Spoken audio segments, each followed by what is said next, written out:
ನಮಸ್ಕಾರ ವೀಕ್ಷಕರೇ. ಭಾರತದ ಭವಿಷ್ಯ, ವಿಕಸಿತ ಭಾರತ 2047 ಹೀಗೆ ಎಲ್ಲಾ ಆಯಾಮಗಳಿಂದಲೂ ದೇಶವನ್ನ ದೃಢವಾಗಿಸುವ ಸಲುವಾಗಿ ಮಹತ್ವದ ನಿರ್ಣಯಗಳನ್ನ ಕೈಗೊಳ್ಳುವ ಮೂಲಕ ಮೋದಿ ಸರ್ಕಾರ ಸದ್ದು ಮಾಡ್ತಾ ಇದೆ. ಇತ್ತೀಚೆಗೆ ಮಂಡನೆಯಾದ ಮಸೂದೆಗಳು, ಅದರ ಮಹತ್ವ, ಇದೆಲ್ಲದರ ಕುರಿತಂತೆ ಕೇಂದ್ರ ಗೃಹ ಸಚಿವ ಅಮಿತ್ ಶಾ ಖಾಸಗಿ ಮಾಧ್ಯಮವೊಂದಕ್ಕೆ ಸಂದರ್ಶನ ಕೊಟ್ಟಿದ್ದಾರೆ. ಈ ವೇಳೆ ಹಲವು ವಿಚಾರಗಳನ್ನ ಬಿಚ್ಚಿಟ್ಟಿರೋ ಅಮಿತ್ ಶಾ ಕೇಂದ್ರ ಸರ್ಕಾರ ತೆಗೆದುಕೊಳ್ತಾ ಇರೋ ನಿಲುವುಗಳ ಹಿಂದಿರೋ ಕಾರಣಗಳು, ಹಿಂದೆ ನಡೆದಿದ್ದ ಘಟನೆಗಳು ಎಲ್ಲವನ್ನು ಬಿಚ್ಚಿಡ್ತಾ ಹೋಗಿದ್ದಾರೆ. ಸಂವಿಧಾನ ರಕ್ಷಿಸ್ತೀವಿ ಅಂತ ಈಗ ಬೊಬ್ಬೆ ಹೊಡಿತಾ ಇರುವವರು ಸಂವಿಧಾನವನ್ನ ಹೇಗೆಲ್ಲ ದುರ್ಬಳಕೆ ಮಾಡಿಕೊಂಡಿದ್ರು ಅನ್ನೋದನ್ನ ವಿವರಿಸ್ತಾ ಹೋಗಿದ್ದಾರೆ. ಹೊಸ ಮಸೂದೆಗಳ ಕುರಿತಂತೆ ವಿಪಕ್ಷಗಳು ಮಾಡ್ತಾ ಇರೋ ಪ್ರತಿಯೊಂದು ಆರೋಪಗಳಿಗೂ ಉತ್ತರ ಕೊಡ್ತಾ ಇದ್ದಾರೆ. ಯಾವ ಕಾರಣಕ್ಕೆ ಕಾಂಗ್ರೆಸ್ ಹಾಗೂ ವಿಪಕ್ಷಗಳು ಹೆದರಿವೆ ಅನ್ನೋದನ್ನು ಕೂಡ ಹೇಳ್ತಾ ಹೋಗಿದ್ದಾರೆ. ಇದೆಲ್ಲವನ್ನ ಒನ್ ಬೈ ಒನ್ ವಿವರಿಸ್ತಾ ಹೋಗ್ತೀವಿ. ಈ ವಿಡಿಯೋವನ್ನ ತಪ್ಪದೆ ಕೊನೆ ತನಕ ನೋಡಿ. ಅದಕ್ಕೂ ಮುನ್ನ ಮೀಡಿಯಾ ಮಾನ್ಸ್ಟರ್ ಚಾನಲ್ ಅನ್ನ ತಪ್ಪದೆ ಸಬ್ಸ್ಕ್ರೈಬ್ ಮಾಡಿ. ಎಸ್, ನಮ್ಮನ್ನ ಗೆಲ್ಲಿಸಿ ಫ್ರೀ ಕೊಡ್ತೀವಿ, ನಮ್ಮನ್ನ ಆರಿಸಿ ಹಣ ಕೊಡ್ತೀವಿ, ನಾವು ಅಧಿಕಾರಕ್ಕೆ ಬಂದ್ರೆ ಬಡತನ ನಿರ್ಮೂಲನೆ ಗ್ಯಾರಂಟಿ, ಈ ರೀತಿ ಹೇಳದೆ ರಾಜಕೀಯ ಮಾಡೋ ನಾಯಕರು ಯಾರಾದ್ರೂ ಇದ್ದಾರಾ ಅಂತ ಕೇಳಿದ್ರೆ ಉತ್ತರಿಸೋದು ಕಷ್ಟ. ಎಲ್ಲರೂ ಎಲ್ಲದನ್ನೂ ಹೇಳೋ ನಾಯಕರೇ, ಆದ್ರೆ ಹೇಳಿದ್ದನ್ನ ಮಾಡೋರು, ಮಾಡ್ತೀವಿ ಅಂತ ಹೇಳಿದ್ದನ್ನ ಸರಿಯಾದ ಸಮಯಕ್ಕೆ ಮಾಡಿ ತೋರಿಸೋರು, ಮಾಡಿರೋ ಕೆಲಸಗಳನ್ನ ಮಾತ್ರ ಹೇಳಿಕೊಂಡು ಓಡಾಡೋರು ಕಣ್ಣಿಗೆ ಕಾಣಿಸ್ತಾ ಇರೋದು ಮೋದಿ ಆಡಳಿತದಲ್ಲಿ ಅಂತ ಜನ ಹೇಳ್ತಾರೆ. ಇದನ್ನ 100% ಒಪ್ಪಲೇಬೇಕು ಅನ್ನೋದನ್ನು ಕೂಡ ಮಾಡಿರೋ ಕೆಲಸಗಳ ದಾಖಲೆಗಳೇ ಹೇಳುತ್ತೆ. ದೇವರು ಎಲ್ರಿಗೂ ಅವಕಾಶ ಕೊಡೋದಿಲ್ಲ. ಕೆಲವರಿಗೆ 60 ವರ್ಷ ಅವಕಾಶ ಕೊಟ್ಟರು ದೇಶಕ್ಕೆ, ಧರ್ಮಕ್ಕೆ, ಸಂಸ್ಕೃತಿಗೆ ಪೂರಕವಾದ ಕೆಲಸ ಆಗಿಲ್ಲ. ಆದ್ರೆ ಈಗ ಮೋದಿ ಸರ್ಕಾರದ ಅಡಿಯಲ್ಲಿ ಬರ್ತಾ ಇರೋ ಮಸೂದೆ, ಕಾಯ್ದೆಗಳನ್ನ ನೋಡಿ ಜನರಿಗೆ ಅಚ್ಚರಿ ಆಗ್ತಾ ಇದೆ. ದೇಶವನ್ನ ಹೀಗೂ ರಿಪೇರಿ ಮಾಡಬಹುದಾ ಅನ್ನೋ ವಿಶ್ವಾಸ ಬರ್ತಾ ಇದೆ. ಇದರ ಜೊತೆಗೆ ವಿಪಕ್ಷಗಳ ವಿರೋಧ ಕೂಡ ಬರ್ತಾ ಇದೆ. ಆದ್ರೆ ಇದೆಲ್ಲ ಯಾಕೆ ಮುಖ್ಯವಾಗುತ್ತೆ ಅನ್ನೋದನ್ನ ಅಮಿತ್ ಶಾ ಬಿಚ್ಚಿಡ್ತಾ ಹೋಗಿದ್ದಾರೆ. ಸದ್ಯ ವಿಪಕ್ಷಗಳಿಂದ, ಅದರಲ್ಲೂ ಗಾಂಧಿ ಕುಟುಂಬದಿಂದ ತೀರಾ ವಿರೋಧ ಬಂದಿದ್ದು ಸಿಎಂ ಹಾಗೂ ಪಿಎಂ ಮೇಲೂ ಕಾನೂನು ಅಸ್ತ್ರ ಪ್ರಯೋಗದ ಮಸೂದೆಗೆ. ಅದರ ಬಗ್ಗೆ ಎದುರಾಗೋ ಪ್ರಶ್ನೆಗೆ ಉತ್ತರಿಸೋ ಅಮಿತ್ ಶಾ, ಪ್ರಧಾನಿ ಮೋದಿ ಖುದ್ದು ತಮ್ಮ ಮೇಲೆಯೇ ಕಾನೂನು ಶಿಸ್ತನ್ನ ಅಳವಡಿಸಿಕೊಂಡಿದ್ದಾರೆ. ಇದು ದೇಶದ ಇತಿಹಾಸದಲ್ಲಿ ಇದೇ ಮೊದಲು. ಈ ಹಿಂದೆ ಇಂದಿರಾ ಗಾಂಧಿಯವರು ತಮ್ಮನ್ನ ತಾವು ಬಚಾವ್ ಮಾಡಿಕೊಳ್ಳೋದಕ್ಕೆ ಸಂವಿಧಾನವನ್ನ ಬದಲಿಸಿದ್ರು. 31ನೇ ತಿದ್ದುಪಡಿ ಮಾಡುವಾಗ ರಾಷ್ಟ್ರಪತಿ ಹಾಗೂ ಉಪರಾಷ್ಟ್ರಪತಿ ಜೊತೆಗೆ ಸ್ಪೀಕರ್ ಹಾಗೂ ಪ್ರಧಾನಿ ಹುದ್ದೆಯನ್ನು ಸೇರಿಸಿಕೊಂಡು ಕಾನೂನು ಕ್ರಮಗಳು ಅನ್ವಯಿಸದಂತೆ ನೋಡಿಕೊಂಡ್ರು ಅನ್ನೋದನ್ನ ಹೇಳಿದ್ದಾರೆ. ಒಂದು ವೇಳೆ ಈಗ ಪ್ರಧಾನಿ ಸ್ಥಾನದಲ್ಲಿದ್ದು ಮೋದಿ ಅವರು ಜೈಲಿಗೆ ಹೋದ್ರು, ಅವರ ಮೇಲೆ ಗಂಭೀರ ಆರೋಪ ಬಂದು ಜೈಲು ಶಿಕ್ಷೆ ಅನುಭವಿಸೋ ಹಾಗಾದ್ರೆ ಅವರು ಕೂಡ ಹುದ್ದೆಯನ್ನ ತೊರೆಯಬೇಕಾಗತ್ತೆ. ಇದರಲ್ಲಿ ಯಾವುದೇ ಬದಲಾವಣೆ ಇಲ್ಲ ಅಂತಾರೆ. ಯಾವ ಆಯಾಮದಲ್ಲಿ ನೋಡಿದ್ರೂ ಈ ನಿಯಮ ಇರೋ 130ನೇ ತಿದ್ದುಪಡಿಯನ್ನ ವಿರೋಧಿಸೋದಕ್ಕೆ ಕಾರಣಗಳಿಲ್ಲ. ಆದ್ರೂ ಕೂಡ ಗಾಂಧಿ ಕುಟುಂಬ ಅಪೋಸ್ ಮಾಡ್ತಾ ಇದೆ ಅಂದ್ರೆ ಆ ಹುದ್ದೆಯನ್ನ ಕಾಪಾಡಿಕೊಳ್ಳೋದಕ್ಕೆ, ಆ ಹುದ್ದೆ ಸಿಕ್ಕಿದ ಬಳಿಕ ಸರ್ವಾಧಿಕಾರ ಮಾಡೋದಕ್ಕೆ ಎಷ್ಟು ಪ್ರಯತ್ನ ಪಟ್ಟಿತ್ತು ಅಂತ ಚರ್ಚೆಗಳಾಗ್ತಾ ಇದೆ. ಮಾಜಿ ಪ್ರಧಾನಿ ಇಂದಿರಾ ಗಾಂಧಿ ಅವಧಿಯಲ್ಲಿ ತುರ್ತು ಪರಿಸ್ಥಿತಿಯನ್ನ ಹೇರಿದ್ದೆ ಸಂವಿಧಾನಕ್ಕೆ ದೊಡ್ಡ ಕಪ್ಪು ಚುಕ್ಕೆ.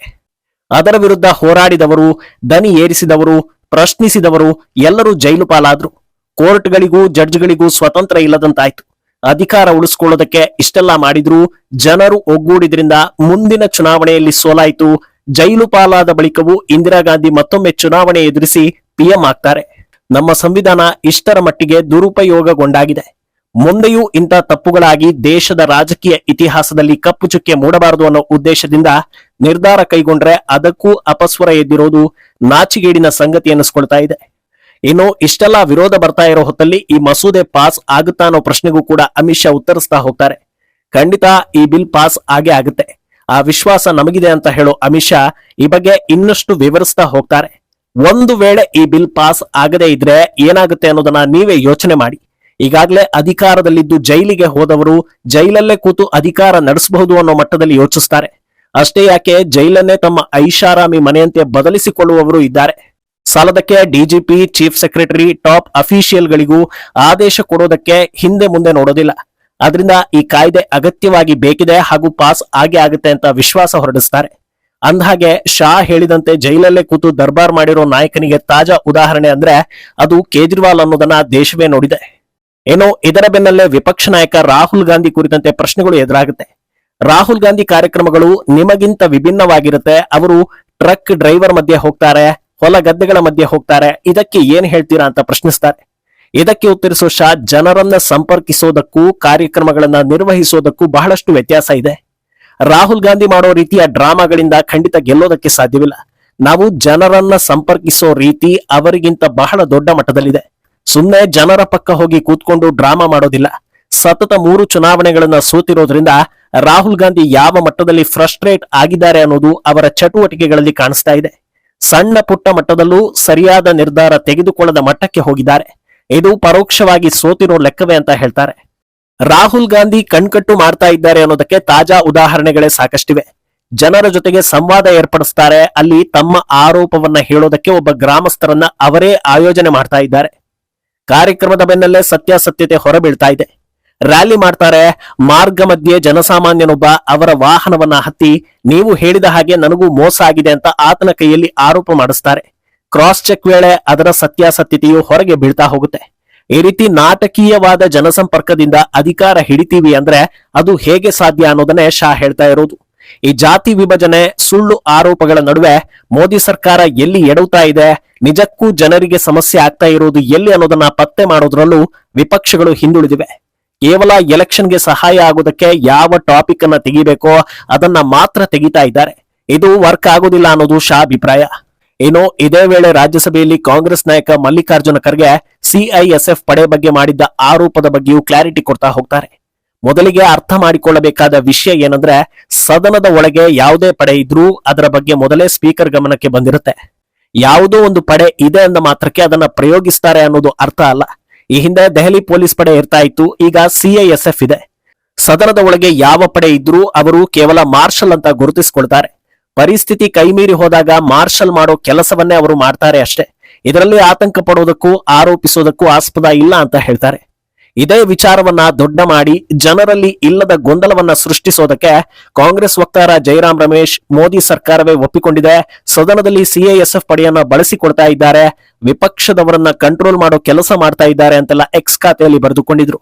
ಆದ್ರೆ ವಾಸ್ತವ ಏನು ಅನ್ನೋದನ್ನ ಅಮಿತ್ ಶಾ ತೆರೆದಿಟ್ಟಿದ್ದಾರೆ. ಏನೋ ಇದೇ ವೇಳೆ ಎನ್ಡಿಎ ಕಡೆಯಿಂದ ಆಯ್ಕೆಯಾಗಿರೋ ವೈಸ್ ಪ್ರೆಸಿಡೆಂಟ್ ಅಭ್ಯರ್ಥಿ ಆರ್ಎಸ್ಎಸ್ ನಿಂದ ಬಂದವರು ಅನ್ನೋ ಮಾತು ಕೂಡ ಜೋರಾಗ್ತಾ ಇದೆ. ಇದಕ್ಕೆ ಏನ್ ಹೇಳ್ತೀರಾ ಅನ್ನೋ ಪ್ರಶ್ನೆ ಎದುರಾಗುತ್ತೆ. ಅದಕ್ಕೆ ಉತ್ತರಿಸೋ ಶಾ, ಅದರಲ್ಲೇನಿದೆ, ಬಿಜೆಪಿಯಲ್ಲಿರೋ ಬಹಳಷ್ಟು ಜನರು ಆರ್ಎಸ್ಎಸ್ ನಿಂದ ಬಂದವರೇ. ಮಾಜಿ ಪ್ರಧಾನಿ ಅಟಲ್ ಜಿ ಆರ್ಎಸ್ಎಸ್, ಅಡ್ವಾಣಿ, ಪ್ರಧಾನಿ ಮೋದಿ, ಹಾಗೆ ನಾನು ಕೂಡ ಆರ್ಎಸ್ಎಸ್ ನಿಂದ ಬಂದವನೇ. ಆರ್ಎಸ್ಎಸ್ ನಿಂದ ಬಂದಿದ್ದಾರೆ ಅನ್ನೋದು ನೆಗೆಟಿವ್ ವಿಚಾರನ ಅಂತ ಪ್ರಶ್ನಿಸ್ತಾರೆ. ವಿಷಯ ಏನಂದ್ರೆ, ಆರ್ಎಸ್ಎಸ್ ಸಂಘಟನೆಯನ್ನ ಕಾಂಗ್ರೆಸ್ ಹಾಗೂ ವಿಪಕ್ಷಗಳು ಟಾರ್ಗೆಟ್ ಮಾಡೋದರ ಹಿಂದೆ ದೊಡ್ಡ ಹುನ್ನಾರ ಇದೆ. ಸಮಾಜಘಾತುಕ ಸಂಘಟನೆಗಳ ಜೊತೆಗೆ ಅವರ ಟೈಅಪ್ ಇರೋದ್ರಿಂದ ಅದನ್ನ ಕೌಂಟರ್ ಮಾಡ್ಕೊಳ್ಳೋದಕ್ಕೆ ಯಾವುದೇ ವಿಷಯ ಇಲ್ಲ. ಆದ್ರಿಂದ ಆರ್ಎಸ್ಎಸ್ ಅನ್ನ ನೆಗೆಟಿವ್ ಆಗಿ ಬಿಂಬಿಸೋ ಪ್ರಯತ್ನ ನಡೀತಾ ಇದೆ. ಈ ಹಿಂದೆ ಕೆಲ ಉಗ್ರ ಸಂಘಟನೆಗಳನ್ನ ಭಾರತದಲ್ಲಿ ಬ್ಯಾನ್ ಮಾಡಲಾಯಿತು. ಆಗ ಇದೇ ಕೈ ನಾಯಕರು ಆರ್ಎಸ್ಎಸ್ ಅನ್ನ ಕೂಡ ಬ್ಯಾನ್ ಮಾಡಬೇಕು ಅಂದ್ರು. ವಾಸ್ತವ ಏನಂದ್ರೆ, ಆರ್ಎಸ್ಎಸ್ ಬಾಂಬ್ ಬಿಟ್ಟಿಲ್ಲ, ಮೂಲಭೂತವಾದ ಮಾಡಲಿಲ್ಲ, ಇತರೆ ಧರ್ಮವನ್ನ ಕೊಲ್ಲೋ ಉದ್ದೇಶ ಇಟ್ಕೊಂಡಿಲ್ಲ. ಸೇವೆ ಅನ್ನೋ ಪರಿಕಲ್ಪನೆ ಮೂಲಕ ಆರ್ಎಸ್ಎಸ್ ಹುಟ್ಟಿರೋದು ಅನ್ನೋದು ಶಿಕ್ಷಣ ಪಡೆದವರಿಗೆ ಗೊತ್ತಿದೆ. ಆದ್ರೆ ಶಿಕ್ಷಣ ಪಡೆಯದವರ ಬೆಂಬಲ ಸಿಗಬೇಕು ಅಂದ್ರೆ ಈ ರೀತಿ ಏನಾದ್ರೂ ಮಾಡ್ಬೇಕು ಅನ್ನೋ ಕಾರಣಕ್ಕೆ ಈ ಅಜೆಂಡಾ ಶುರುವಾಗಿದೆ ಅಂತ ಜನ ಹೇಳ್ತಾ ಇದ್ದಾರೆ. ಒಟ್ನಲ್ಲಿ ಸದ್ಯದ ಮಟ್ಟಿಗೆ ವಿಪಕ್ಷಗಳು ಏನೆಲ್ಲ ಆರೋಪ ಮಾಡಿದ್ವೋ ಅದೆಲ್ಲದಕ್ಕೂ ಶಾ ಕ್ಲಾರಿಟಿ ಕೊಟ್ಟಿದ್ದಾರೆ. ಮುಂದೇನಾಗುತ್ತೆ ಅನ್ನೋದನ್ನ ಕಾದು ನೋಡ್ಬೇಕು. ಈ ಬಗ್ಗೆ ನಿಮ್ಮ ಅಭಿಪ್ರಾಯವನ್ನ ತಪ್ಪದೆ ಕಮೆಂಟ್ ಮೂಲಕ ತಿಳಿಸಿ.